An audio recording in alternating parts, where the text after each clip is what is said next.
டெஃபினட்டா பிடிச்சிருக்கும்ன்ற ஒரு நம்பிக்கை இருக்கு. கூடிய சீக்கிரம் அந்த படம் திரையில் வெளித்திரையில் இங்கெல்லாம் கண்டு மொழியெல்லாம் கண்டிப்பா தியேட்டர்ல போய் பாருங்க. இப்ப டைம் ரொம்ப ஷார்ட் இருக்கனால நான் கதை மற்ற விஷயங்கள்லாம் பேச விரும்பல, உங்க நேரத்தை எடுத்துக்க விரும்பல. கண்டிப்பா தியேட்டர்ஸ்ல போய் பாருங்க, பார்த்து நம்ம சப்போர்ட் பண்ணுங்க. ஒரு சப்சிக்வெண்டா ஃபியூச்சர்ல நிறைய ப்ராஜெக்ட்ஸ் பண்றதுக்கு எங்களுக்கு அது ஒரு ஊக்கமா இருக்கும். நன்றி.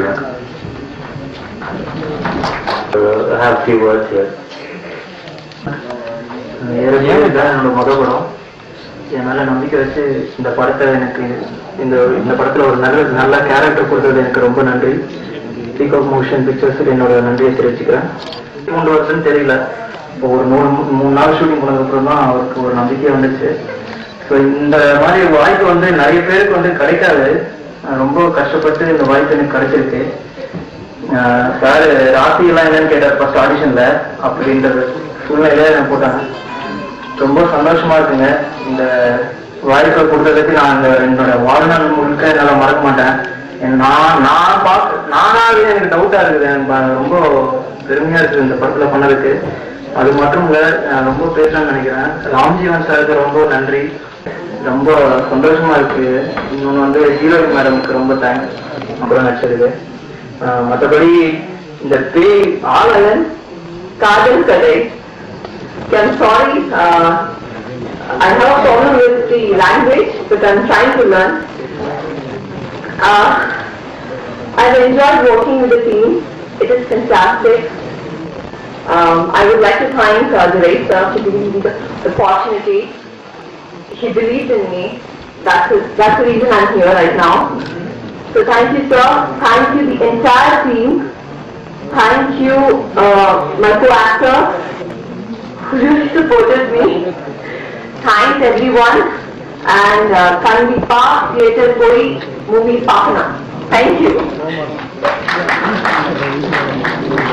ரொம்ப தேங்க்ஸ் சொல்லிக்கலாம். அது இல்லாம ஞானம் சார் என்னை கூப்பிட்டாங்க, பண்ணி கொடுங்க செல்லு அப்படின்னு சொல்லிட்டு நான் பண்ணேன்.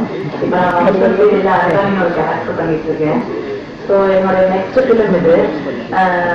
நான் ஃபர்ஸ்ட் பிகினிங் என்னை போகும்போது ஐயோ பண்ணுமா வேண்டாவா அப்படின்ற மாதிரி ஒரு ஃபீல் இருந்தது.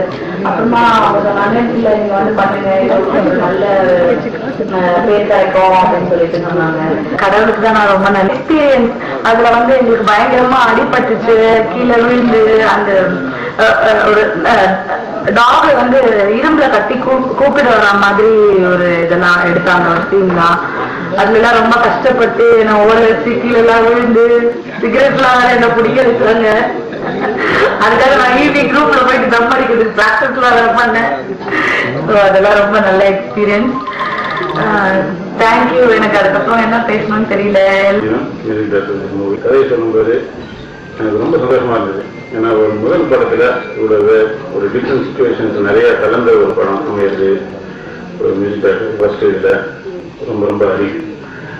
எனக்கு கிடைத்த அந்த ஆப்பர்ச்சுனிட்டியை நல்லா பயன்படுத்திக்கிறதுக்கு அவர் முழு சப்போர்ட் கொடுத்தார். ஃபர்ஸ்ட் ஆஃப் ஆல் இந்த சாங்ஸ் எல்லாமே சிச்சுவேஷனுக்காக கம்போஸ் பண்ணப்பட்டது. லைவ் ரெக்கார்டிங் ஃபுல்லாக யூஸ் பண்ணிருக்கோம், எல்லா லைவ் இன்ஸ்ட்ருமெண்ட்ஸ் தான். ரீ ரெக்கார்டிங் கூட கிராமத்து கதையா இருந்தாலும் வெஸ்டர்னைஸ்டா பண்ணணும்னு ஆசைப்பட்டேன். அவர்கிட்ட கேட்டேன், பாடலுக்குலாம் நல்லா எஃபெக்ட் பண்ண முடியும், அதுக்கும் பர்மிட் பண்ணாரு. அதனால ஓரளவுக்கு நல்லா என்னால் முடிஞ்ச அளவுக்கு நான் நல்லா பண்ணியிருக்கேன். பாடல்களை கேட்டிருப்பீங்க, நல்ல காம்பினேஷன்ஸ். பெரிய கவிஞர்கள் பா விஜய், நந்தலலா அவங்க எழுதி கொடுத்தாங்க. பாடகர்கள் விஜய் பிரகாஷ், ஹரிச்சரன், ஹரிணி, அனுராதா ஸ்ரீராம், அனிதா, ஹேமாம்பிகா, பெருமுருகன். இந்த காம்பினேஷன் எல்லாருமே மிக அருமையா எவ்வளவு தடவை கரெக்ஷன் சொன்னாலும் அதை ஃபுல் லைஃப் வர மாதிரி பண்ணணும். எனக்கு பேசிக்கா பாடும்போது ஃபீல் கிடைக்கூடாது. அந்த கேரக்டருக்குரிய அந்த டியூன்ல என்ன இது வருதோ அதை ஃபீல், அந்த ஃபீலோட பாடணும். பேசிக்கா இந்த டியூனிங் ஆஃப் வாய்ஸ் இதெல்லாம் அவாய்ட் பண்ணியிருக்கோம். இதில் நேச்சுரல் ஃபீல் வரணுன்றதுக்காக தமிழ் உச்சரிப்பு கூடிய மட்டும் நல்லா கேட்குற மாதிரி தான் ரெக்கார்ட் பண்ணியிருக்கோம்.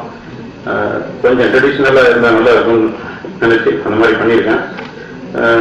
மற்றபடி நீங்க தான் கேட்டு சொல்லணும், பாடல்களை கேட்டிருப்பீங்க. கிடைக்க வேண்டும் என சொன்ன போது தனது பட்டப்படிப்பை பட்டம் பெறுவதற்கு சில மாதங்களுக்கு சீஃப் கெஸ்ட் சும்மா போய் சொல்றாப்புல நான் நேற்று ரோசிங் வந்து என்னை கூப்பிட்டு திடீர்னு ஃபங்க்ஷன் வச்சுட்டாங்க, நீங்கள் அவசியம் வாங்க அப்படின்னாங்க. ஆக்சுவலாக இதை பாக்யராஜ் சார், ஜிஎன் குமார், கதிரெலாம் வரதா இருந்துச்சு. அவங்க ஏதோ விட்டு விட்டாங்க, அப்புறம் என்னை சீஃப் கெஸ்ட் ஆகிட்டாங்க. அது நடந்தது. முதல்ல வந்து நானும் ரோசிங் வந்து ஜிஎன் குமார்ட்ட வந்து அறுவடை நாள் படத்தில் வந்து நான் அசோசியேட்டாக ஒர்க் பண்ணேன், அவர் அசிஸ்டண்டாக ஒர்க் பண்ணாரு. அந்த படத்தில் ஒரு டைலாக் வரும், ஆலமரம் விழுந்து பார்த்தது இல்லை, ஆரமான அழுது பார்த்தது என்ன. இந்த டைலரை பார்த்தோம்னா இந்த ஆரம்பம் வந்து விழுதே விழுயாது, ரொம்ப ஸ்டெடியா இருக்கு. ட்ரெயிலர் ரொம்ப அசத்தலா இருந்துச்சு. ஒரு ஆரம்ப மொழிக்குள்ள ஒரு ஃபீல் வந்து ரொம்ப பிரமாதமா வந்து எடிட்டரும் சரி, பட் மியூசிக் டைரக்டர் ரொம்ப இந்த படம் வந்து பாட்டுலாம் ரொம்ப நல்லா பண்ணிடுறாரு. எனக்கு முதல் படம் மாதிரியே தெரியல, ரொம்ப அருமையா பண்ணிடுறாரு. ஒவ்வொரு வார்த்தைகளும் அவ்வளவு தெல்ல தெளிவா இருக்கு. அண்ட் அதே போல வந்து ஹீரோ புதுசு அப்படின்னு சொன்னாங்க, ஹீரோயின் 2-3 படம் ரொம்ப யதார்த்தமா 2 பேருமே ரொம்ப சூப்பரா பண்ணிருக்காங்க.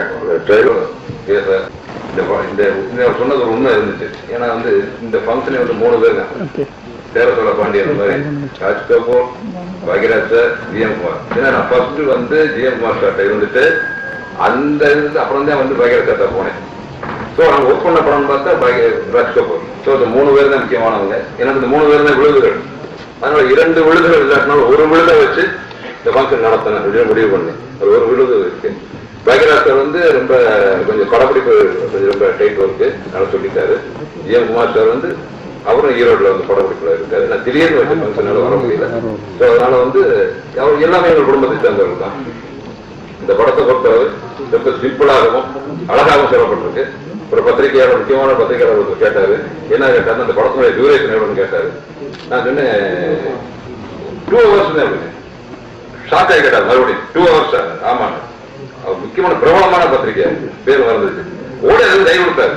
சார் என்ன சார், சார் போட படத்தை பூரா 3.5 மணி நேரம் சார், வெளியவே விட முடியல, எடுக்கிறாங்க சார். நீங்க 2 hours சொல்றீங்க, ரொம்ப சந்தோஷம். இல்ல சார், இதான் சார் 3.5 மணி நேரம் 4 மணி நேரம் முடிஞ்சு போச்சு சார். நேராஜ் போகிறோட வேண்டாம், நம்ம புதுசா பண்ணுவோம், நாங்க முயற்சி பண்றோம் சார். இன்னும் வந்து 1.5 மணி நேரம் சொல்லி சொல்லுங்க, அந்த மாதிரி வரணும், ரொம்ப சூப்பரா இருக்கும் அப்படின்னு நான் முயற்சி பண்றேன் சார்.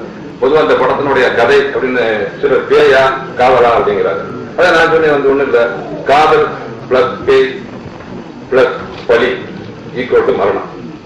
இதுதான் சிம்பிளானது. ஆனா திரைக்கதை வந்து நல்லா இருக்கும். ஏன்னா வந்து நான் திரைக்கதை பயின்ற இடம் வந்து குறைச்சிக்கிறோம் பாக்யராஜ் சார்.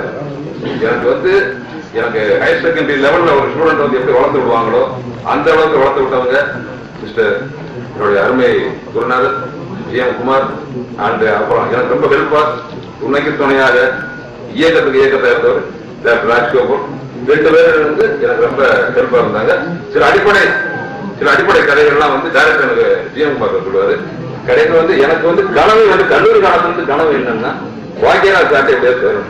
ஆக்சுவலி பார்த்தா பாக்யராஜ் பார்த்தேன் அப்படின்னு ஒரு ஹவாய் செருப்பம் ஒரு இது போட்டு பார்த்தேன். அவர் பார்த்தா ஜீன்ஸ் பேண்ட், ஜீன்ஸ் அந்த ரேபன் கிளாஸ் போட்டு ரோட்ல நிக்கிறாரு. சரி, இவர் நம்ம சேர்க்க மாட்டாரு அப்படின்னு திடீர்னு கூப்பிட்டு விட்டாரு. அது மண் வாசனையா அப்படின்னாரு. ஆமா சார், நான் கார் வாசனை அப்படின்னாரு. அப்ப நியூஸ் பார்த்தா வந்து ஒரே சிரிப்பு சொல்லிட்டு இருந்தாரு. அப்பதான் வந்து சரி நான் ஒரு சீன் சொல்றேன், அது வந்து